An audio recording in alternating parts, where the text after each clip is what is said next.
Udah apa belum? Iya, Pak. Oh.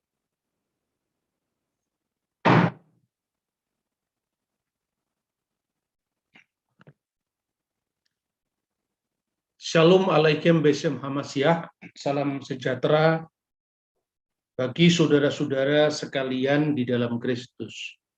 Nah, saudara-saudara, pada pertemuan kita yang ke-26 ini, kita membahas kitab Keluaran pasal 12, ayat 43 sampai dengan ayat 50, kemudian kita lanjutkan dengan pasal 13, 14, dan 15. Nah, saudara-saudara, setelah kitab suci menceritakan tentang tulah di tanah Mesir sampai tulah yang terakhir, yaitu anak-anak sulung mati, maka kemudian sebelum peristiwa pembebasan Bani Israel dari perbudakan di tanah Mesir itu, Tuhan terlebih dulu memberikan peraturan ketetapan tentang perayaan Paskah. Ini untuk pertama kalinya perayaan Paskah dalam makna pembebasan umat Israel dari penindasan di tanah Mesir diberitakan. Nah, penting sekali nanti ketika dalam perjalanan di padang gurun, kemudian muncul perayaan berikutnya, yaitu perayaan Sukot atau Pondok Daun. Sampai kemudian nanti setelah turunnya 10 perintah Tuhan, Asyaret Hadivarim di Gunung Sinai, maka dikaitkan nantinya dengan perayaan Pentakosta atau Shavuot. Nah, sebagaimana peristiwa yang paling besar dalam kehidupan bangsa Israel itu adalah keluaran dari tanah Mesir.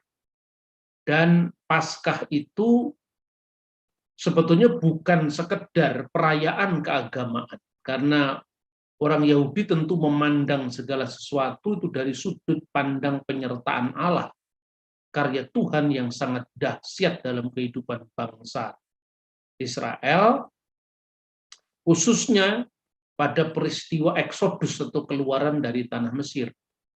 Maka Tuhan berfirman, inilah ketetapan mengenai Paskah. Ya, mulai pertama itu, tidak seorang pun dari bangsa asing boleh memakannya. Nanti ada peraturan tentang kewajiban bagi laki-laki bersunat dan seterusnya. Dan itu mengingatkan pada perjanjian sebelumnya, yaitu perjanjian dengan Abraham, yang kemudian dikenal dengan Brit Milah, perjanjian sunat. Kemudian Paskah itu sendiri, saudara-saudara, itu aslinya sebetulnya diungkapkan Tuhan ketika tulah ke-10, yaitu pada saat maut melewati rumah-rumah orang-orang Mesir maupun orang-orang yang tinggal di sana, baik asing maupun bukan, ya, orang Israel maupun orang Mesir, yang ada tanda darah anak domba di pintu-pintu rumah itu, maka maut akan melewatinya. Sehingga kata Pesah itu artinya dilewati. Dilewati oleh kematian, seperti diungkapkan dalam firman Tuhan, kitab Taurat, ya, itu adalah Tuhan berfirman, Wiraiti et hadam, dan apabila aku melihat tanda darah itu, atau apabila aku melihat darah itu, ufesahti alaikum, maka aku akan lewat atas kalian. Itulah perayaan Paskah. Nah, perayaan Paskah itu dikaitkan dengan roti tidak beragi. Lalu ketetapan tentang anak sulung. Anak sulung itu sangat penting karena bukan hanya berlaku bagi manusia, tapi bahkan juga berlaku bagi binatang, di mana kesulungan itu harus ditebus dan dipersembahkan kepada Tuhan. Semua aturan-aturan itu dilakukan untuk menyiapkan mental kerohanian bangsa Israel bahwa sesungguhnya tangan Tuhanlah yang secara dahsyat memimpin semua perbuatan-perbuatan yang ajaib dalam rangka penyelamatan bangsa ini dari perbudakan. Setelah mereka ada di tanah Mesir, lebih dari 400 tahun diperbudak di sana. Lalu Allah mulai menuntun umatnya di dalam pasal 13 ayat 17 setelah Fir'aun membiarkan bangsa itu pergi, Allah telah menuntun mereka, Allah tidak menuntun mereka melalui jalan negeri orang Filistin, walaupun jalan ini yang paling dekat. Sebab firman Tuhan, jangan-jangan bangsa itu menyesal apabila mereka menghadapi peperangan, sehingga mereka kembali ke Mesir. Ada situasi yang bisa digambarkan karena sekalipun bangsa ini diperbudak, tetapi kenyamanan menjadi seorang budak itu sudah mereka rasakan. Dan biasanya ketika orang lama diperbudak itu mentalnya sudah mental budak. Ini sebetulnya mirip sekalipun tidak sama dengan bangsa kita ketika lama dijajah oleh kekuasaan asing, maka mental yang ada itu adalah mental yang minder, ya, sehingga dia takut kalau dia melangkah karena biasanya secara berabad-abad mereka sudah terbiasa dalam kondisi itu. Maka pemimpin Indonesia yaitu Bung Karno itu yang pertama-tama dibangkitkan adalah harga diri sebagai bangsa.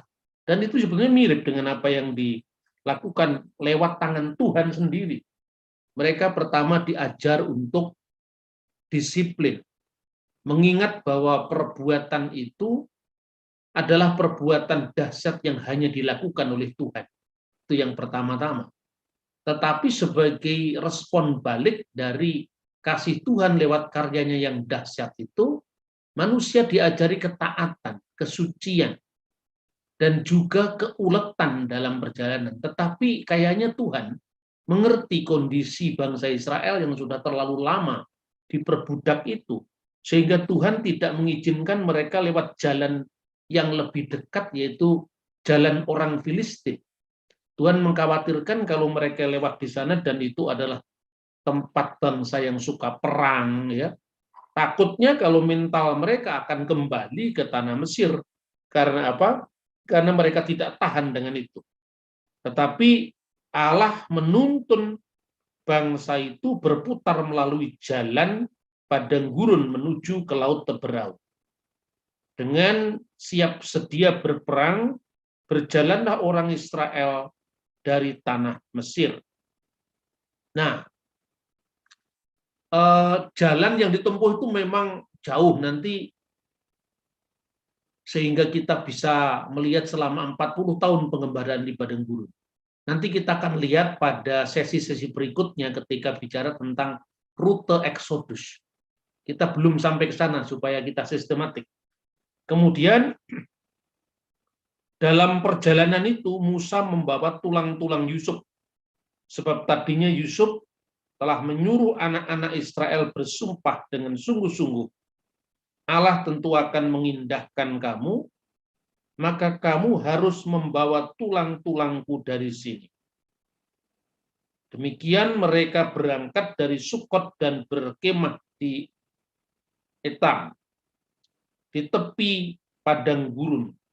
Tuhan berjalan di depan mereka pada siang hari dalam tiang awan untuk menuntun mereka di jalan, dan pada waktu malam dalam tiang api untuk menerangi mereka sehingga mereka dapat berjalan siang dan malam. Dengan tidak beralih, tiang awan itu tetap ada pada siang hari dan tiang api itu waktu malam di depan bangsa itu. Jadi di sini sebetulnya sebuah penyertaan Tuhan yang sangat lengkap. Dari pihak manusia dituntut ketaatan, disiplin, dan selalu mengingat pada Tuhan. Dan juga ditempa dengan supaya mereka beriman. Dalam perjalanan itu tentu ada sesuatu yang bersifat sulit yang harus dilalui. Tetapi Tuhan selalu menyertai, bahkan dalam perjalanan di padang gurun itu, Tuhan memimpinnya. Anda sudah bisa bayangkan bagaimana padang gurun yang sangat panas ya, sehingga Tuhan memimpinnya pada waktu mereka berjalan siang hari kepanasan. Tuhan melalui manifestasi atau teofaninya memberikan amud anan, yaitu tiang awan supaya mereka tidak kepanasan. Lalu pada saat malam hari di mana cuacanya sangat ekstrim dingin, Tuhan memberikan amud es, yaitu tiang api. Jadi itu merupakan sebuah karya Tuhan yang luar biasa bagi umatnya Israel. Meskipun demikian nanti akan kita lihat dalam pasal-pasal selanjutnya. Israel itu memang tegar tengguh sehingga di padang gurun mereka bersungut-sungut, protes kepada Musa dan Harun, dan seterusnya. Lalu pada pasal ini juga mereka selalu ingat pada leluhur bangsanya. Maka kemudian tulang-tulang Yusuf pun dibawa ke tanah Israel, supaya mereka dikuburkan bersama dengan nenek moyang mereka, dalam hal ini Abraham ya. Jadi kadang-kadang memang kita ini mesti mendalami situasi kira-kira pada tahun 1440-an sebelum Masehi. Kira-kira 1446 sebelum Masehi. Tidak bisa kita pahami menurut situasi modern sekarang. Itu yang sering saya sampaikan. Ketika orang-orang Protestan itu kadang-kadang bingung dengan tradisi Katolik dan Ortodok. Kenapa tulang-tulangnya para kidis dan kidisa, orang-orang suci ya, santo santa itu harus dipelihara. Kenapa ketika perdamaian, rekonsiliasi antara takhta suci Roma gereja Katolik dan takhta suci Alexandria gereja Koptik Ortodok, simbolnya adalah mengembalikan relikwi atau tulang-tulang Rasul Markus ke Mesir. Ini kalau dipahami menurut orang modern kan sulit. Padahal ini syarat dengan simbol-simbol dan nilai kesejarahan. Nah, pertanyaannya sama dengan ketika kita bertanya, ngapain tuh tulang-tulang Yusuf yang sudah muncul lebih dari 200 tahun sebelum Musa itu dibawa lagi ke Mesir. Ya seperti itu persis. Tetapi tentu kita tidak bisa melihat dari ukuran zaman kita sekarang. Tatkala gereja-gereja modern sudah ada dengan tradisi yang itu hasil dari tradisi abad ke-17 atau ke-16. Misalnya gereja memakai organ atau memakai drum, memakai alat-alat musik, tetapi begitu melihat gereja Ortodoks atau gereja Katolik Kristus Timur hanya ngaji dan memakai simbal dalam ibadah, maka aneh. Ini kok seperti bukan Kristen, padahal yang kita kesankan aneh itu sebetulnya karena kita mewarisi tradisi yang lebih baru. Begitu juga ketika ada ukupan atau pembakaran dupa di gereja Katolik dan gereja Ortodok, orang bingung, kenapa gereja kok seperti dukun ada dupanya kan itu kan? Padahal di Bait Allah kan ada dupa. Nah, karena kekristenan itu mewarisi ritus Bait Allah, bukan ritus sinagog. Ritus sinagog itu rumah ibadah. Itu setelah hancurnya Bait Allah. Ketika upacara korban tidak ada lagi, maka di situ pemakaian ukupan yang tercatat dalam Injil Lukas, misalnya Zakaria bertugas untuk membawa ukupan, itu tidak bisa dipahami karena di sinagog sudah mulai upacaranya tidak lagi pada upacara korban. Kenapa tidak ada upacara korban? Karena memang Bait Allah sudah runtuh. Ya, dan bersamaan dengan itu maka punahnya klan Saduki, karena orang Saduki itu biasanya yang berhak atas imam besar. Padahal kalau kita doa dalam gereja-gereja karismatik kan selalu ingatlah atau biarlah persembahan ini menjadi dupa yang harum di hadapan hadiratmu. Mana dupanya? Itu kan artinya sisa-sisa atau jejak-jejak ritual atau jejak-jejak liturgis atau tata ibadah lama yang masih dikenang dalam bacaan kitab suci, tetapi sudah tidak dipraktekkan karena seiring dengan modernisasi liturgi gereja. Nah, kalau bagi saya pendekatan seperti ini ya tidak usah dipersoalkan. Bagi yang ortodok dengan Katolik silahkan jalan dengan tradisi tuanya, sementara kalau gereja-gereja modern ya biar saja. Tapi artinya kita tidak boleh saling mengupat, tidak boleh saling mengutuk ya, karena itu kadang-kadang ketidaktahuan kita. Makanya salah satu visi dari ISCS dan saya pribadi itu bagaimana membangun jembatan. Tidak usah dengan orang luar dulu, dengan sesama Kristen saja kita masih gagal membangun jembatan. Nah, itu memang tugas yang sangat berat ya. Bagi teman-teman yang tahu bagaimana perjalanan saya dan ISCS mengawali visi ini, mereka menyebutnya sebagai menempuh jalan sepi. Karena orang waktu itu kan sukanya kan sesuatu yang lagi ngetren lah, kita ngelawan tren kok. Nah, tapi ternyata ketika kita membaca dan menyeberangi jarak zaman yang panjang itu menjadi tampak sekali. Misalnya ketika saya menceritakan tentang kenapa Musa membawa tulang-tulang Yusuf, itu kan ternyata itu masih bisa dilihat jejaknya di gereja kuno sampai hari ini. Kemudian Fir'aun bertindak untuk penghabisan kali. Itu di dalam pasal 14. Tuhan berfirman, katakanlah kepada orang Israel supaya mereka balik kembali berkemah di depan Pi Hahirot antara Migdol dan laut, tepat di depan Baal-Zephon, dan berkemahlah kamu di tepi laut. Maka Fir'aun akan berkata tentang orang Israel, mereka telah sesat di negeri ini, padang gurun telah mengurung mereka. Aku akan mengeraskan hati Fir'aun sehingga ia mengejar mereka, dan terhadap Fir'aun dan seluruh pasukannya aku akan menyatakan kemuliaanku sehingga orang Mesir mengetahui bahwa akulah Tuhan. Lalu mereka berbuat demikian. Ketika diberitahu kepada Raja Mesir bahwa bangsa itu telah lari, maka berubahlah hati Firaun dan pengawal-pengawalnya terhadap bangsa itu, dan berkatalah mereka, apakah yang telah kita perbuat ini, bahwa kita membiarkan orang-orang Israel pergi dari perbudakan kita. Kemudian ia memasang keretanya dan membawa rakyatnya, serta dan membawa 600 kereta yang terpilih, ya segala kereta Mesir, masing-masing lengkap dengan perwiranya. Demikianlah Tuhan mengeraskan hati Fir'aun, Raja Mesir itu, sehingga ia mengejar orang Israel. Tetapi orang Israel berjalan terus dipimpin oleh tangan yang dinaikkan. Adapun orang Mesir, segala kuda dan kereta Fir'aun, orang-orang berkuda dan pasukannya, mengejar mereka dan mencapai mereka pada waktu mereka berkemah di tepi laut, di dekat Pi Hahirot dan di depan Baal-Zephon.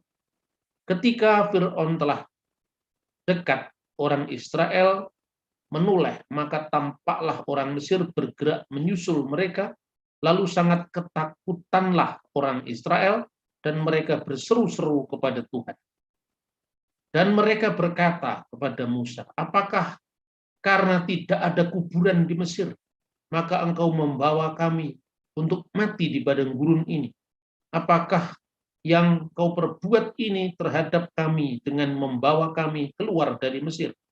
Bukankah ini telah kami katakan kepadamu di Mesir, janganlah mengganggu kami, dan biarkan kami bekerja pada orang Mesir, sebab lebih baik bagi kami untuk bekerja pada orang Mesir daripada mati di padang gurun. Nah, ini mulai takut kesulitan, mentalitas yang sudah terbiasa mereka perbuat, ya, itu menghalangi, dan sebetulnya adalah mentalitas yang menghalangi. Tapi berkatalah Musa kepada bangsa itu, janganlah takut, berdirilah dan lihatlah keselamatan dari Tuhan yang akan diberikannya hari ini kepadamu, sebab orang Mesir yang kamu lihat hari ini tidak akan kamu lihat lagi untuk selama-lamanya. Tuhan akan berperang untuk kamu, dan kamu akan diam saja. Nah, ini sikap seorang pemimpin yang luar biasa, menjadi penyambung lidahnya Tuhan kepada bangsa yang dipimpinnya, bahwa ketika mereka mulai tidak punya semangat dalam kondisi ketakutan, maka Musa berdiri di depan dan meyakinkan pada umatnya bahwa Tuhanlah yang berperang. Dan kamu diam saja, tetapi kamu jangan mengeluh, kamu jangan ingin kembali, jangan lihat ke belakang lagi. Nah, ini saudara-saudara, kira-kira introduction dari peristiwa keluaran yang akan kita pelajari. Nah, kemudian ada satu buku, katanya kita bicara tentang masalah keluaran. Ya. Buku ini sudah lama sekali beredar, karya seorang ahli bedah dari Prancis namanya Dr. Maurits Bucaille. Bukunya berjudul Bible, Quran, dan Sains Modern. Diterbitkan pertama kali oleh penerbit Bulan Bintang. Intinya bahwa Bucaillisme itu menjadi sangat terkenal di dunia polemikus Islam, ya. Bahwa sebetulnya, katanya dia, ketika dia menguji dua kitab suci, hasilnya apa? Kira-kira tesisnya gitu. Alkitab tidak tahan dengan sains modern, tetapi Quran lolos uji dan sesuai dengan teori-teori ilmiah. Pendapat ini sebetulnya masih sangat kuat sekali, bahkan sebelum pandemi ketika saya memberi seminar nasional di IAIN Salatiga, pertanyaan seorang mahasiswa atau dosen masih mengarah ke sana.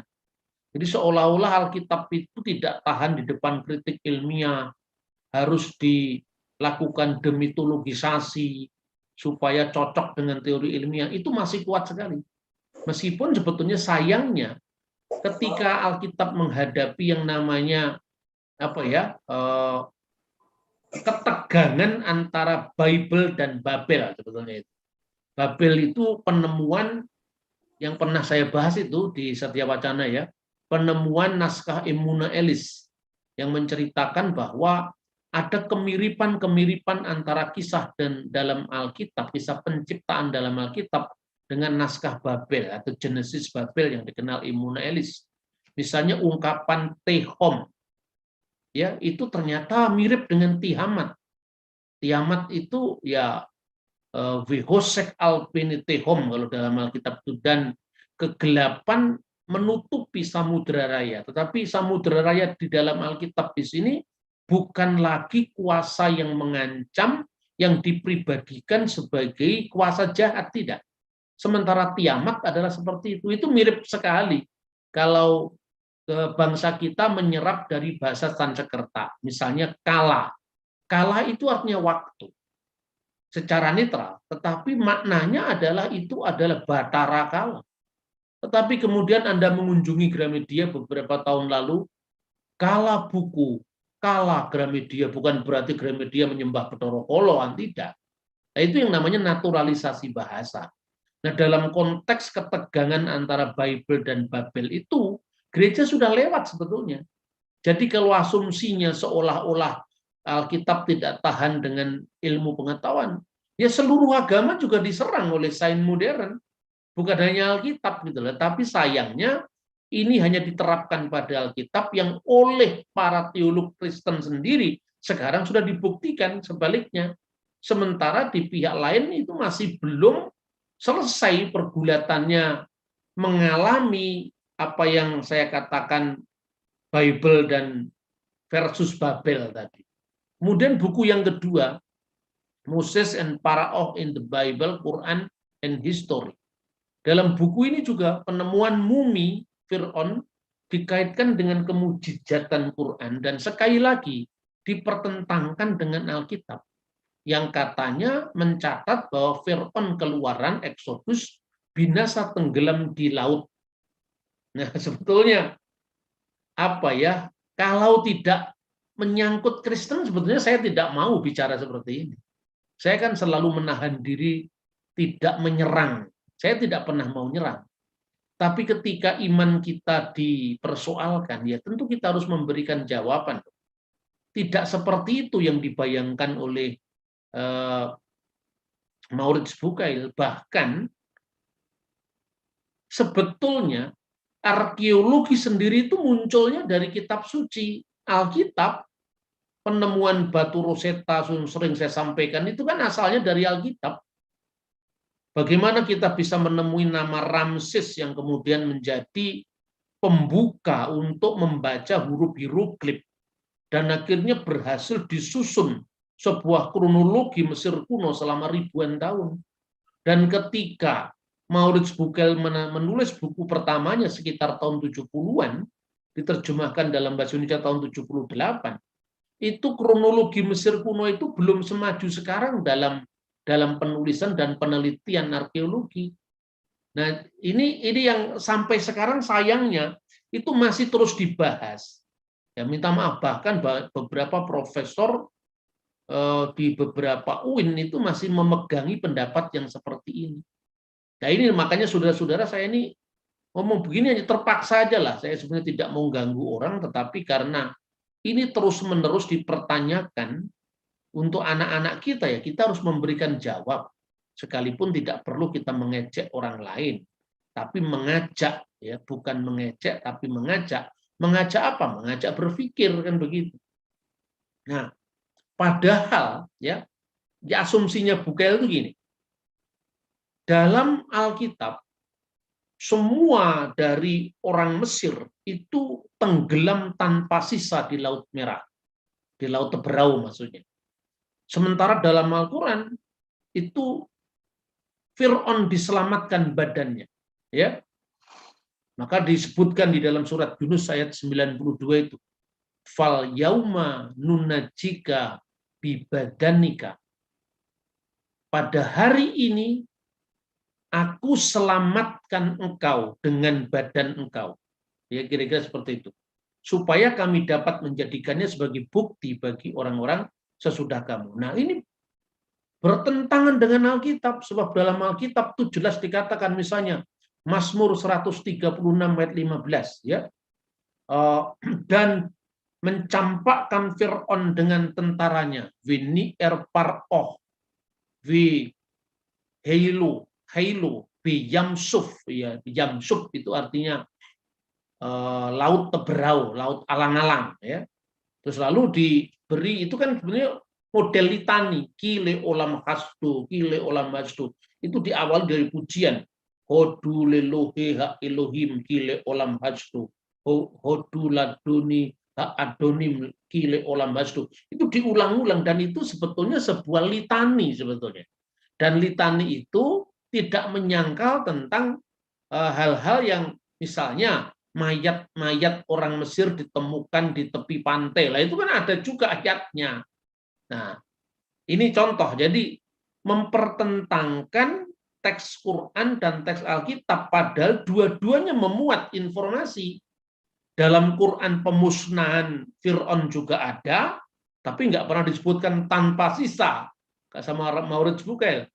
Sementara Mazmur yang bicara tentang pemusnahan Mesir itu ditekankan untuk dipertentangkan dengan surat Yunus ayat 92. Padahal dalam Al-Quran sendiri juga ada ayat yang mirip dengan Mazmur 136. Kemudian Fir'aun dengan bala tentaranya mengejar mereka, tetapi mereka digulung ombak laut dan menenggelamkan mereka. Nah, apa bedanya dengan Mazmur?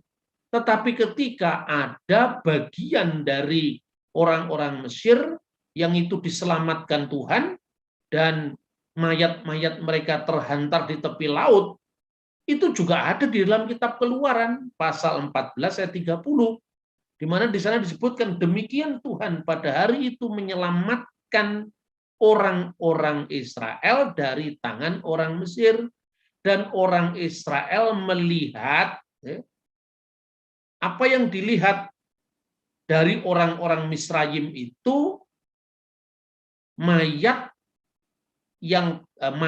orang-orang Misraim yang terhantar di pantai laut. Berarti Alkitab jauh sebelum Quran sudah mengatakan tentang adanya mayat-mayat orang Mesir yang terhantar di tepi laut. Dan itu sejak zamannya Yosefus sudah dicatat itu. Kalau Anda melihat Yosefus, ya buku pertama dari sejarah bangsa Yahudi, itu dicatat. kenapa mayat-mayat itu terhampar di tepi laut itu, di pantai laut, sorry. Jadi Tuhan malam itu memusnahkan orang-orang Mesir, Fir'aun dan tentaranya. Lalu ketika pagi, orang-orang Israel masih dalam keadaan takut. Takut kalau dikejar orang Mesir, kata Yosefus. Lalu Tuhan memperlihatkan kepada mereka, mayat-mayat orang Mesir itu terhampar di pantai laut. Itu dicatat sejak tahun 90 Masehi. Dan ini merupakan pengembangan penafsiran sejarawan Yahudi. Saya lebih suka mengutip Yosefus ketimbang Rabi Akiba Rabi Rasi dari abad 11, karena dari abad pertama. Dan artinya secara historis jauh-jauh lebih tua ya. Kemudian dia mengatakan untuk apa? Tuhan memberikan keteguhan hati kepada Israel bahwa aku tetap menyertai mereka. Maka supaya orang Israel tidak takut, karena konteksnya tadi jangan takut, kata Musa kan begitu, Tuhan yang akan berperang untuk kamu diam saja. Ini buktinya, kamu lihat, yang mengejar kamu sekarang sudah jadi mayat semua. Dan Yosefus menambahkan tafsirannya, dan ketika itu senjata-senjata yang dibawa oleh orang Mesir untuk mengejar mereka itu kemudian diambil oleh Musa, dan dia mempersenjatai orang-orang yang Eksodus itu untuk jaga-jaga di perjalanan. Itu kata Yosefus. Jadi artinya apa? Fakta tentang ada diselamatkannya mayat-mayat orang Mesir itu ada dalam tulisan Yosefus abad pertama. Kalau tentang Fir'aun di mana mumi-mumi itu dijumpai itu sejak abad ke-5 sebelum Masehi, tulisannya Herodotus sudah mencatat itu. Makanya kan saya selalu mengatakan kepada para jamaahnya YSCS itu, silakan Anda banyak beli buku, tetapi carilah sumber-sumber primer. Seperti Yosefus itu harus punya. Kemudian Herodotus, Claudius Ptolemaus itu harus punya, karena itu sumber primer. Nah, kadang-kadang orang mengutipnya pun kadang-kadang kan harus dicek and recheck. Nah, itu saudara-saudara. Kemudian apa yang ditawarkan oleh Maurits Bucaille dalam bukunya itu? Dia mengutip buku dari Elliot Smith yang berjudul The Royal Mummies. Nah, lalu dia meyakinkan kepada publik pembacanya bahwa Fir'aun yang tenggelam di Laut Merah itu adalah Fir'aun Meren Petah. Nah, Fir'aun Meren Petah itu yang pernah sering saya ceritakan, dia merupakan sumber catatan sejarah pertama Mesir yang bicara tentang orang Israel, yang dia mengeluarkan prasasti yang berbunyi Yasir el-Fikat itu, orang Israel sudah tidak ada lagi. Berarti itu setelah peristiwa keluaran di tanah Mesir. Jadi pasti dia bukan Fir'aun keluaran. Tapi kenapa ya Maurits Bucaille punya pendapat seperti itu? Ya tahun 70-an memang belum banyak maju dalam kajian arkeologi Mesir, belum terlalu banyak maju. Dan yang kedua, akses informasi sangat terbatas. Saya minta maaf, ada nuansa ketidakjujuran pada Maurits Bucaille itu. Misalnya ya, kalau kita cek langsung dari tulisan Elliot Smith, sebetulnya dia mengatakan begini, kulit dari tubuh mumi itu, muminya Meren Petah tadi, dibungkus oleh lapisan tebal yang mengandung garam. Lalu Koles rekan saya telah memeriksa dan menemukan sodium klorida. Nah, ini yang diklaim sebagai ini pasti karena kadar garamnya itu paling dominan dibandingkan dengan banyak Fir'aun lain yang muminya juga ditemukan.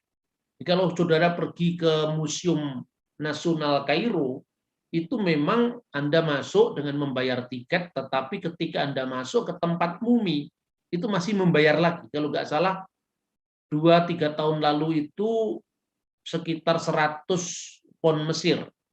Satu orang, itu perlu masuk ke sana ya. Terakhir saya masuk tahun 2016 atau tahun berapa itu.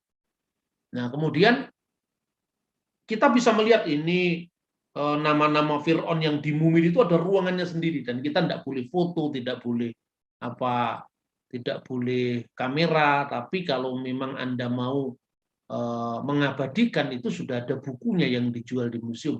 Sebab di museum rata-rata begitu supaya kilatan cahaya blitz itu tidak merusak beberapa benda arkeologi yang disimpan di dalamnya. Nah, jadi aslinya sebetulnya itu bukan membuktikan bahwa Meren Petah itu adalah Fir'aun keluaran karena terlalu lama terendam di laut, kemudian kadar garamnya paling tinggi, itu tidak. Jadi Maurits Bucaille itu, ini saya tampilkan langsung kutipan aslinya, dia tidak jujur. Sementara di buku yang dikutipnya itu mengatakan begini, keseluruhan tubuh dari mumi itu dibungkus oleh sebuah lapisan tipis. Charles Todd telah menguji material ini, membuktikan bahwa ini adalah hasil dari pembalsaman. Jadi ketika pembalsaman dia memang lebih mengandung sodium klorida yang lebih tebal ketimbang yang lain, dan saya kira itu banyak kasus-kasus seperti itu. Makanya ya, kalau dulu orang membaca bukunya Maurits Bucaille tidak bisa langsung cross check di Elliot Smith, sekarang Anda bisa dengan mudah mencarinya. Sekarang Anda lihat sendiri apakah Maurits Bucaille itu jujur atau tidak. Ternyata dia tidak jujur. Ternyata bahwa itu bukan bukti bahwa muminya Meren Petah itu karena gara-gara tenggelam di laut itu maka kadar garamnya lebih tinggi. Tidak seperti itu ternyata. Itu juga hasil pembalsaman yang wajar, yang biasa. Nah, kemudian saya ingin membandingkan salah satu teks dalam tradisi rabbinik, ya, tradisi Yahudi. Salah satunya disebut dalam Pirkei de Rav Eliezer 43 dan Midrash Yalkut Simoni 238. Sekalipun dua sumber Yahudi itu baru dikompilasikan abad ke-8 setelah zaman Islam, tetapi biasanya banyak tulisan-tulisan itu merupakan kompilasi dari tradisi yang lebih tua. Ya, dia selalu menyebutkan ini dari rabi siapa, termasuk banyak dikutip Rabi Akiba dari abad pertama, ya, akhir abad pertama banyak. Sekalipun itu memang ditulis, dikompilasikan pada abad perkiraannya pada abad-abad kemudian. Nah, itu ada gambaran begini. Jadi yang pertama dia tampilkan dari Keluaran pasal 14:30. Demikian Tuhan pada hari itu menyelamatkan orang Israel dari tangan orang Mesir, dan orang Israel melihat mayat orang-orang Mesir terhantar di pantai laut. Keluaran pasal 14:30. Lalu menjelaskan teks ini, kemudian ini menurut tradisi para rabi, perhatikanlah kekuatan besar pertobatan. Jadi menurut dia Fir'aun itu sebelum mati dia sudah bertobat. Fir'aun Raja Mesir mengucapkan kata-kata yang sangat jahat sebelumnya. Apa kata-kata yang sangat jahat itu? Wa yomer paroh, dan berkatalah Fir'aun, mi adunai aser isma bikulu. Siapakah Tuhan itu sehingga saya harus mendengarkan firman-Nya? Namun ketika dia bertobat, Fir'aun berkata, mi kamuka be'ilim adunai. Siapakah yang seperti engkau di antara para ilah, ya Tuhan? Jadi sebetulnya itu pengembangan kreatif dari teks-teks dalam Taurat sendiri. Kalau ungkapan mi adunai eser isma bihulu itu potongan awal dari Keluaran pasal 5 ayat 2, sementara mi kamuka be'ilim adunai itu merupakan potongan awal dari ayat Keluaran pasal 15 ayat 11. Lalu Allah kemudian menyelamatkannya dari kematian karena firman-Nya, hampir saja aku mengulurkan tanganku dan menghancurkannya, namun Allah membiarkannya selamat agar ia menyatakan kuasa dan kemuliaan-Nya. Jadi ini ada kemiripan juga dengan versi Al-Quran. Dan kami selamatkan Bani Israel melintasi laut Kemudian Fir'aun dan bala tentaranya mengikuti mereka untuk menzolimi dan menindas mereka. Hingga ketika Fir'aun hampir tenggelam, ia berkata, aku percaya bahwa tidak ada Tuhan melainkan Tuhan yang dipercayai Bani Israel. Dan aku termasuk kaum yang berserah diri. Muslimun, ya muslimin. Wa ana minal muslimin. Aku termasuk orang yang berserah diri. Tapi tekanannya pada aku percaya tidak ada Tuhan melainkan Tuhan yang dipercayai Bani Israel. Ini mengingatkan dengan Mika muka ba'ilim Adonai. Siapakah yang seperti engkau di antara para ilah, ya Tuhan. Kemudian, mengapa baru sekarang? Padahal sesungguhnya engkau telah durhaka sejak dahulu. Sehingga engkau termasuk orang-orang berbuat kerusakan. Bahkan dalam versi kitab Taurat, muncul kesombongan Fir'aun. Siapa Tuhan itu sehingga saya harus dengar firman-Nya? Lalu setelah konteks seperti itu, disebutkan, maka hari ini aku selamatkan jasadmu agar engkau dapat menjadi pelajaran bagi orang-orang yang datang setelahmu, tetapi kebanyakan manusia tidak mengindahkan, dan seterusnya. Jadi artinya tradisi para rabi, baik itu sebelum maupun setelah zaman Islam, dilihat dari banyak naskah dan juga teks Alkitab sendiri, juga bagaimana terdamparnya mayat orang-orang Mesir di hamparan laut, tepi laut tadi, itu ada dalam catatan Yosefus, dalam tradisi para rabi. Sehingga terus terang ini bukan sesuatu yang baru ada dalam Al-Quran. Nah, ini sebetulnya sekedar saya sampaikan sebagai pelurusan dari apa yang disalahpahami dari Alkitab. Saya sungguh-sungguh tidak ingin mencampuri agama lain, tetapi saya perlu meluruskan apa yang ditulis oleh Maurits Bucaille, karena ini sangat populer sekali di forum-forum di mana saya mengajar, baik itu di kampus maupun di gereja, itu sering dipertanyakan. Ya. Kemudian, satu, dia tidak terbukti, kemudian bikin teori baru lagi yang juga tidak terbukti. Ini misalnya, dalam Al-Quran ada nama Haman yang dikaitkan dengan Fir'aun. Kalau kita cermati dalam kitab suci, Haman itu adalah menteri Ahasveros. Dan tentu konteksnya pada zaman Persia. Ya, maka kita mengingat cerita Esther yang menyelamatkan bangsanya dari fitnah orang jahat yang namanya Haman ini. Ya kan?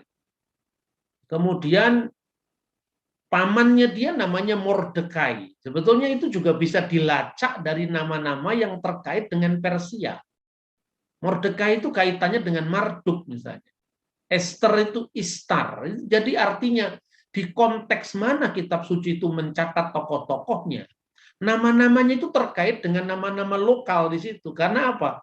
Ya kalau misalnya Miriam saudara Musa itu lahir di Mesir, ya mungkin saja namanya itu nama Mesir. Nah, kemudian kalau Musa itu lahir di Mesir, yang memberi nama putrinya Fir'aun, maka nama Moses yang akhirnya diibranikan jadi Mose, itu asalnya dari yang diselamatkan dari Mo, air mengalir misalnya. Nah, para ahli itu menyelidiki bukan sekedar dari setting sejarahnya, tetapi juga jadi dari bahasa yang dipakai di masing-masing zaman yang berbeda. Saya sering mengatakan tentu pada zaman Mesir kuno tidak ada orang namanya Aisyah, tidak ada orang namanya Juleha, dan itu tidak salah. Jadi nama-nama Arab yang mungkin dikaitkan dengan Fir'aun, misalnya Ajis misalnya, itu bisa dianggap benar. Tetapi kemudian menjadi salah apabila itu dimutlakkan untuk menyerang kitabnya orang lain. Padahal justru arkeologi itu ditemukan karena penelitian seksama yang diawali dari kitab suci. Coba Anda belajar itu bagaimana kisahnya Francis Champollion menemukan huruf hieroglif yang baru bisa dipecahkan pembacaannya itu selama 23 tahun sejak penemuannya pertama tahun 1790-an di zaman Napoleon Bonaparte. Lalu banyak sekali yang ini saya sampaikan, ini yang disebut the Haman Hoax ya. Jadi kepalsuan atau pembohongan tentang Haman itu ditulis oleh seorang Turki yang sekarang masuk penjara orangnya. Dia memakai nama Arab yaitu Harun Yahya. Nama aslinya itu adalah Adnan Oktar. Dia lewat bukunya yang berjudul The Prophet Moses, ya, peace be upon him, alaihi salam. Itu membuat kisah bahwa, dan bukunya ini menampilkan hal-hal yang menurut saya juga aneh, karena misalnya yang dia gambarkan tentang relief ini kan ditemukan di Wadi El Muluk, ya. Saya pernah datang ke sana tahun 2004, kamera saya dirampas sama polisi karena saya tidak tahu kalau itu tidak boleh difoto, ya. Untungnya dikasih kembali setelah saya minta maaf. Nah, relief ini sebetulnya berbicara tentang memang masa keluaran yang menunjukkan itu asalnya dari Tutmose. Tutmose ketiga, masa Fir'aun penindas, ya. Itu gambaran tentang perbudakan di Mesir, ya. Kalau tidak salah itu adalah kaitannya dengan Rakmire. Rakmire itu orang Mesir kuno yang hidupnya itu kira-kira abad 14 sebelum Masehi. Jadi nanti berkaitan bahwa Fir'aun pada zaman Musa itu bukan Ramses. Itu memang ada dua teori ya dalam sejarah sarjana Alkitab. Tapi itu, jadi gambar ini tidak memuat kata Haman. Gambar ini tidak ada kata Haman. Tetapi berita ini menyebar di mana-mana. Kalau itu hanya untuk hiburan teman-teman yang suka baca begitu, ya silakan. Tetapi ketika hiburan seperti itu kemudian harus menyerang Alkitab, itu ya kita tidak bisa diam dong. Itu tidak benar kok itu. Nah, saya berikan contoh beberapa ini contoh, ya. Karena apa? Menurut teorinya Adnan Oktar ini, bahwa Haman itu adalah seorang ahli bangunan, seorang arsiteknya Fir'aun, menurut teorinya dia. Jadi menurut dia, klaimnya Haman itu sudah dijumpai dalam naskah-naskah Mesir kuno. Padahal ternyata tidak seperti itu, ya. Ternyata tidak seperti itu. Saya tunjukkan. Memang ada kata-kata ini, Hemiunu. Hemiunu itu artinya bukan nama Haman. Hemiunu itu imam on artinya. Dan on itu dikaitkan dengan nama panteon dewa-dewa yang tertinggi yang disebut Amon. Makanya Amon-Ra. Nah, sementara Hemiunu itu artinya imam on, dan on itu dalam bahasa Mesir kuno artinya matahari. Makanya Yusuf punya istri namanya Asnat. Asnat itu dari bahasa Mesir kuno kekasih Neid, ya. Kemudian bapaknya Potifera. Ra di sini kaitannya dengan sang matahari. Kemudian disebut Kohen On, imam kota On. Dan On itu ketika dalam Alkitab Septuaginta yang diterjemahkan pada abad ketiga sebelum Masehi, kata Yunani On diterjemahkan dengan Heliopolis. Heliopolis artinya kota. Helio matahari, polis kota, kota sang matahari. Nah, itu cocok justru dengan apa itu inskripsi Hemiunu tadi. Maka tulisan HMNH itu kemungkinan bisa dibaca Hemion Hetep, yang artinya adalah imam dan penguasa On, dan itu bukan pejabat pada pemerintahan Fir'aun, tetapi itu gelar untuk imam kuilnya Fir'aun yang dibaktikan kepada Ra maupun kepada Amon gitu loh. Ini ya paling tidak langsung sekarang Anda mau baca buku-buku arkeologi Mesir itu sekarang sudah beredar sangat luas, dan Anda bisa pesen di Amazon, atau kalau Anda di Singapura bisa cari di pesan di itu Kinokuniya, ya. Saya selalu sering ke sana dulu ketika sebelum pandemi, kalau pas ke Singapura selalu saya toko buku itu. Nah, ini contoh-contoh seperti ini menurut saya merupakan ketidakjujuran yang terus-menerus ditularkan. Dan saya kira kekristenan juga harus memberi alternatif. Kekristenan memang dalam posisi yang selalu diserang, disalahpahami. Apa tidak bisa seorang berdakwah tanpa harus menyerang orang lain? Silakan Anda menganggap Weda benar, tapi jangan menyalahkan Quran. Silakan Anda mengatakan Alkitab benar, tapi jangan menyalahkan Weda. Silakan Anda mengatakan kitab Mormon adalah kitab terakhir, dan Joseph Smith adalah nabi terakhir, dan umat Mormon yang menyebut sebagai umat dari zaman akhir, latter day saint, ya, orang-orang suci zaman akhir, silahkan. Tetapi tidak perlu harus menyerang Kristen atau Katolik gitu. Itu etos kita di dalam beragama, dalam konteks masyarakat majemuk dan hormat pada martabat manusia karena pilihannya beda-beda. Itu yang mau saya tekankan. Nah, lalu kita lihat bagaimana konteksnya Alkitab, ya. Dalam Alkitab memang ada dua teori. Teori yang pertama itu adalah teori penanggalan dini. Penanggalan dini itu yang mengatakan bahwa keluaran dari tanah Mesir itu terjadi pada tahun 1446. Nanti cara perhitungannya kita lihat. Thutmose ketiga yang memerintah 1482 sampai 1450 sebelum Masehi adalah Fir'aun penindas. Yaitu yang digambarkan dalam lukisan Rakmire tadi yang ada gambar orang diperbudak di tanah Mesir. Ya. Gambar dari zaman Rakmire ini mendukung pada penanggalan dini.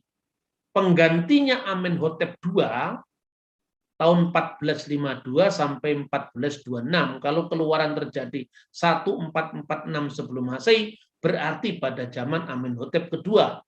Disebut juga Amenhopis II adalah Fir'aun Exodus. Itu penanggalan yang pertama. Tapi ada sarjana-sarjana Alkitab yang menyebut bahwa Ramses I dan Seti I sebagai Fir'aun penindas dan Ramses kedua adalah Fir'aun keluaran. Tetapi sampai hari ini tidak ada ahli lagi yang mengatakan bahwa Meren Petah atau Mener Petah itu adalah Fir'aun keluaran, tidak ada. Karena apa? Prasastinya ditemukan. Dan prasasti itu menceritakan tentang pada zamannya dia, Israel sudah tidak ada lagi di tanah Mesir. Yasir il-Fikat, Uben Perat, ya, anak-anaknya sudah tidak ada lagi di sini. Artinya sudah punah dari Mesir, artinya sudah tidak ada di Mesir. Berarti Meren Petah itu pasti bukan Fir'aun keluaran.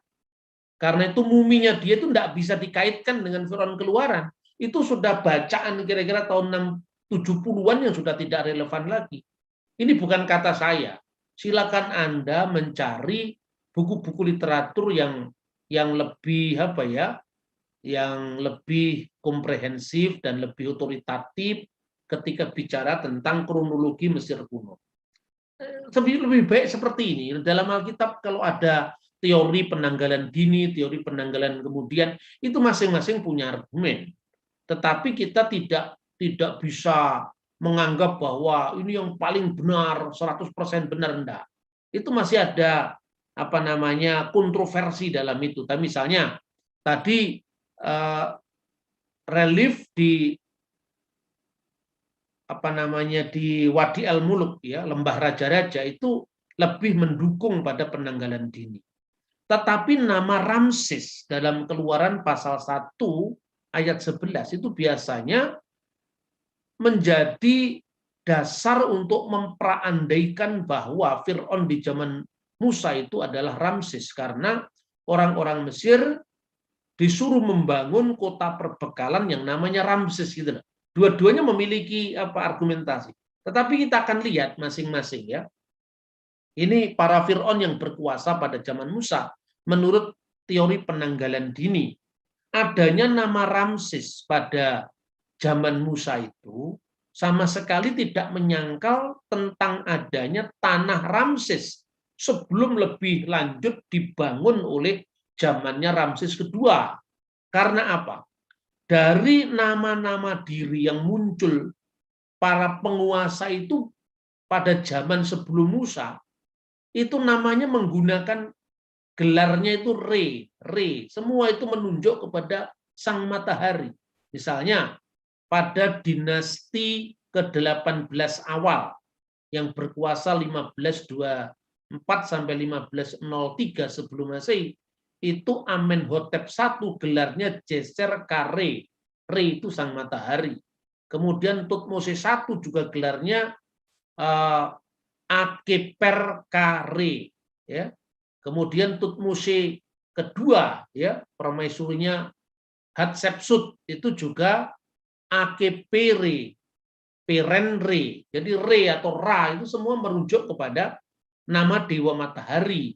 Makanya mertuanya Yusuf yang adalah Imam On itu disebutkan dengan Potiphera, Ra atau Re tadi.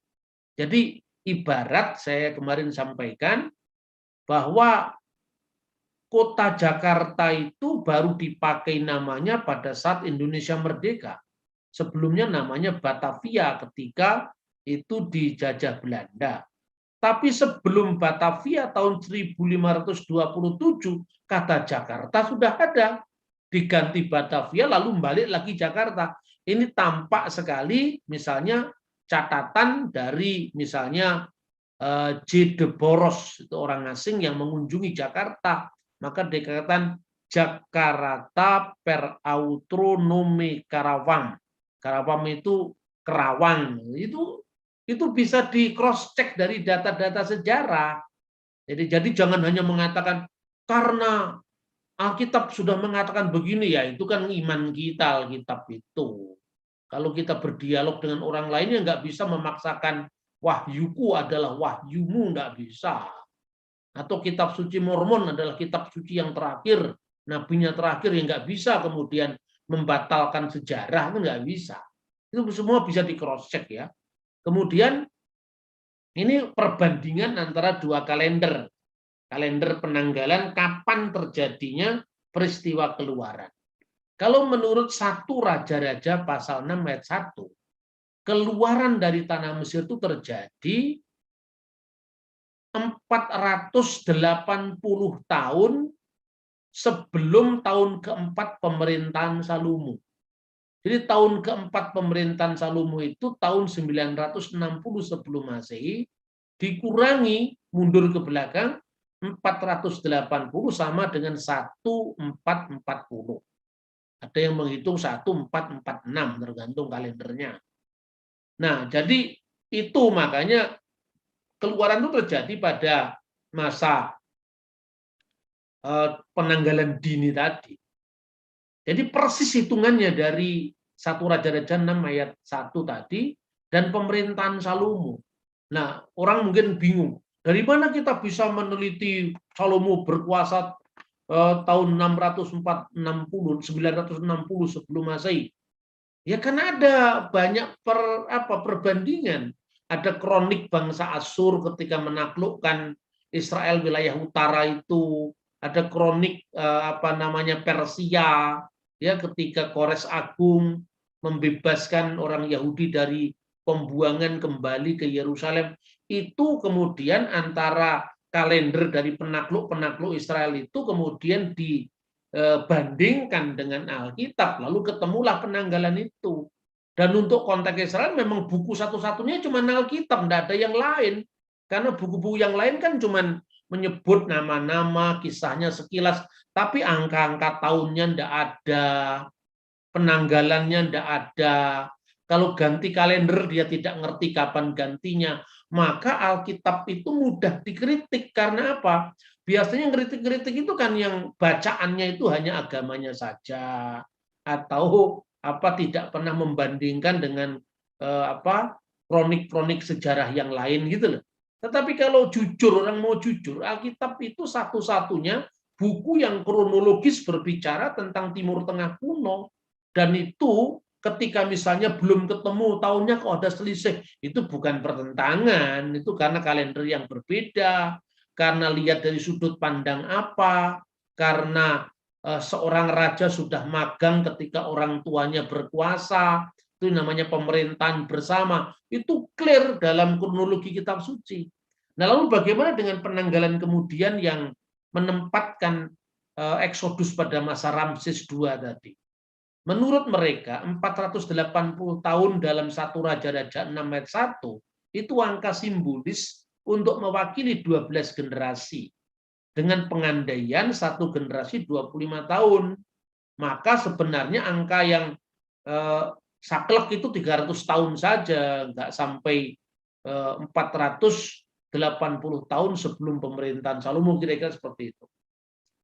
Ini versi yang penanggalan kemudian. Dan kalau Anda membaca banyak sekali pengantar-pengantar perjanjian lama, biasanya memang dua versi ini selalu ada.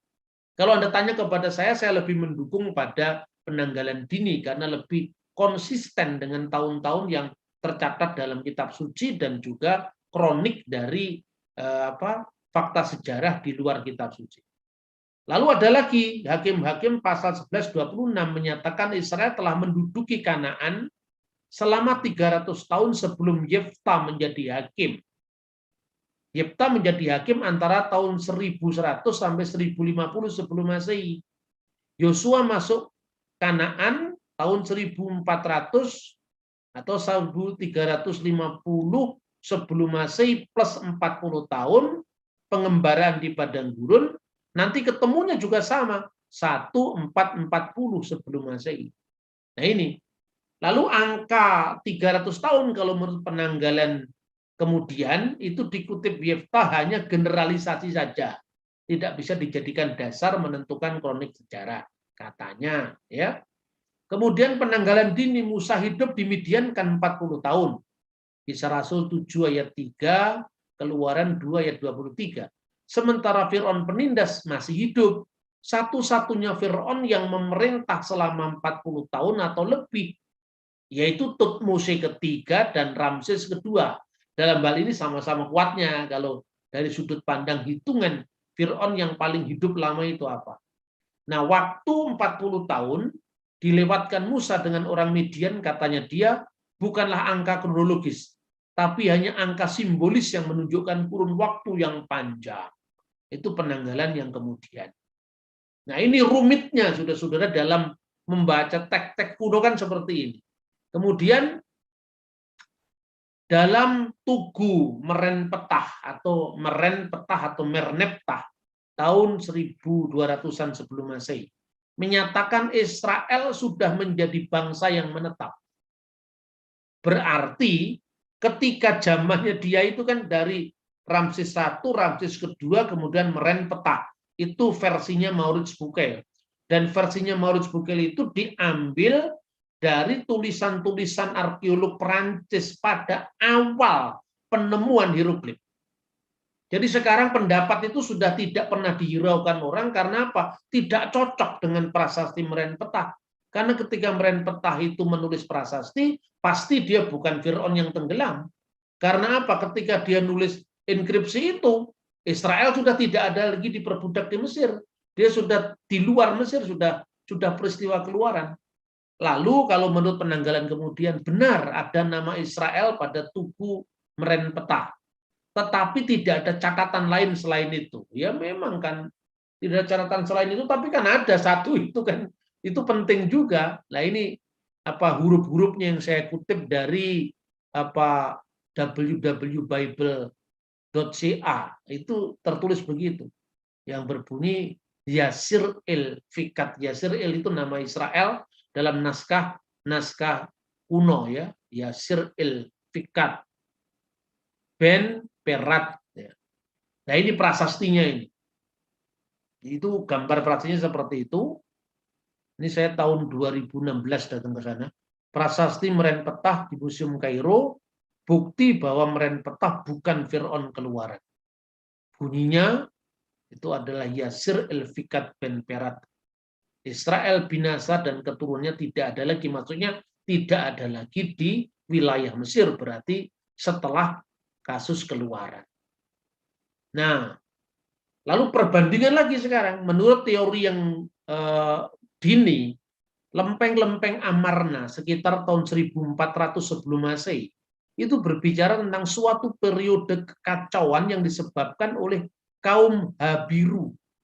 Habiru itu kemungkinan adalah Hebrew. Apiru atau Habiru itu orang Ibrani.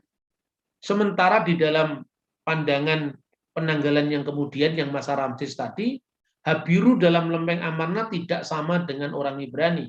Orang Habiru adalah kaum yang berbeda, katanya penduduk asli Kanaan. Tanggal dini membolehkan jangka waktu ditetapkannya masa hakim-hakim paling tidak 250 tahun. Tanggal kemudian hanya membolehkan 180 tahun. Nah, menurut teori penanggalan yang kemudian tumpang tindih masa jabatan para hakim dan angka-angka simbolis misalnya 40 tahun, maka periode para hakim berlangsung tidak lebih dari 150 tahun. Nah, terakhir, Tugu Impian Tutmose keempat menyatakan bahwa dia bukan pewaris sah untuk takhta. Kenapa? Kemungkinan karena pewaris sah anak sulung dari penguasa sebelumnya itu sudah mati pada saat tulah yang ke-10. Nah, sementara menurut penanggalan kemudian, Tutmose IV bukan pewaris sah, belum tentu membuktikan pewaris sah itu mati pada saat tulah yang ke-10. Ya memang belum tentu, tetapi artinya kita bisa melihat bahwa jalinan kisah dari peristiwa itu kan tidak kebetulan hanya satu kali. Kalau kebetulan satu kali itu kebetulan, tapi kalau kejadian lebih dari satu kali, itu justru merupakan penguatan dari fakta. Makanya saya tetap membela pendapat tradisional, sekalipun saya tidak dalam posisi untuk menganggap bahwa yang penanggalan kemudian itu salah, karena dia memiliki alasannya sendiri. Jadi kalau kita lihat kronik dari para penguasa Mesir ini ya, ketika Musa dilahirkan itu kemungkinan ya, putri Fir'aun yang mengentaskan dari air itu adalah Hatshepsut, dan itu kuilnya ditemukan sekarang di Mesir. Kalau Anda berang ke Mesir 1-2 hari nggak bisa, itu paling tidak seminggu atau 10 hari bisa kemana-mana, kita bisa lihat kuilnya Hatshepsut, bisa kita lihat lembah raja-raja. Kemudian Amenhotep kedua, Tutmose ketiga itu adalah Fir'aun penindas, dan juga gelarnya Ra juga, dewa matahari. Kemudian Amenhotep kedua itu adalah Fir'aun pada saat Eksodus. Lalu mestinya kan Amenhotep ketiga yang menjadi penggantinya dia, tapi karena dalam kitab suci bahwa semua anak sulung termasuk anak sulung Fir'aun yang sedang bertakhta itu mati, maka yang menggantikan dia bukan Amenhotep ketiga, tetapi yang memakai gelar Tutmose keempat. Dan inilah tugu yang dikeluarkan oleh Tutmose keempat, ya. Nah, ini prasastinya, dia mengatakan bahwa dia mencari legitimasi dari dewanya langsung karena dia bukan pewaris takhta. Ini mirip dengan Kenarok mencari legitimasi dari Dewa Brahma itu, karena dia bukan pewaris langsung dari kerajaan Singasari. Dia memberontak kepada Aku Tunggul Ametung, maka kemudian dia mencari pembenaran dari mana? Dari dewa yang mengangkat dia. Makanya dalam Pararaton yang semi legendaris, Kenarok dianggap anaknya Dewa Brahma. Ketika dia berbuat jahat di wilayah Kabalon itu sekarang Malang, Kebalen dekatnya Kelenteng, itu dulu tempatnya Kenarok ditangkap di situ, dia langsung diselamatkan oleh Dewa Brahma. Lewat mitologi ini sebetulnya mau diungkapkan bahwa dia bukan pewaris dari tahta kerajaan yang nanti dipimpinnya, tetapi dia membutuhkan legitimasi bahwa dia anak dewa langsung, makanya dia berhak. Begitu juga seperti Amenhotep keempat juga seperti itu. Saya tidak butuh itu harus merupakan suksesor dari raja sebelumnya, karena saya langsung diangkat oleh dewa, katanya. Nah, ini beberapa rujukan tentang pemerintah Mesir kuno. Kemudian Tugu Tutmose keempat itu menegaskan bahwa dia bukan pewaris tahta yang sah, ya. Dan itu nanti kalau lebih dalam lagi kita bisa bahas mungkin di YouTube saya, ya. Karena ini hanya kajian Alkitab, jadi saya hanya melihat dari sudut pandang yang umum saja. Nah, kemudian setelah Israel lewat dari Laut Teberau itu, nanti mulai melanjutkan rute eksodus berikutnya, di mana nanti kita bisa melacak tempat-tempat seperti Mara, Elim, Refadim, dan seterusnya, sampai nanti di Kades Barnea, yaitu di wilayah sekitar Yordan ya. Di situ ada peristiwa yang disebut peristiwa Musa memukul dengan tongkatnya bukit batu tadi, dan itu akan melahirkan upacara yang dikenang orang Yahudi sampai sekarang dengan upacara Sukkot atau pondok daun. Salah satu dari ritus pondok daun dalam Yudaisme itu adalah Nisuk Hamayim, yaitu pencurahan air. Dan Kristus datang pada saat perayaan pondok daun itu, dan Yesus mengatakan, barang siapa haus hendalah ia datang kepadaku dan minum. Itu konteksnya upacara Yahudi Nisuk Hamayim. Jadi saudara-saudara, ketika kita membaca Alkitab dalam konteks sejarah, arkeologi, itu menjadi sangat menarik. Ya tentu biarkan saja orang-orang Mormon percaya bahwa Joseph Smith menerima wahyu langsung dari malaikat Moroni. Ya, tidak apa-apa, itu kan satu dinamika dalam kehidupan umat beriman, tetapi tentu kita tidak sekedar mengatakan ketika Joseph Smith adalah wahyu terakhir, umat yang terakhir, berarti tanpa cross-check, kemudian nyalah-nyalahkan yang sebelumnya, dan kemudian menuduh yang sebelumnya palsu tanpa adanya data sejarah yang mendukung. Tuhan kiranya membimbing kita kepada alam pikiran sehat yang bisa membedakan antara dongeng dan fakta sejarah. Shalom alaikum bismillahirrahmanirrahim.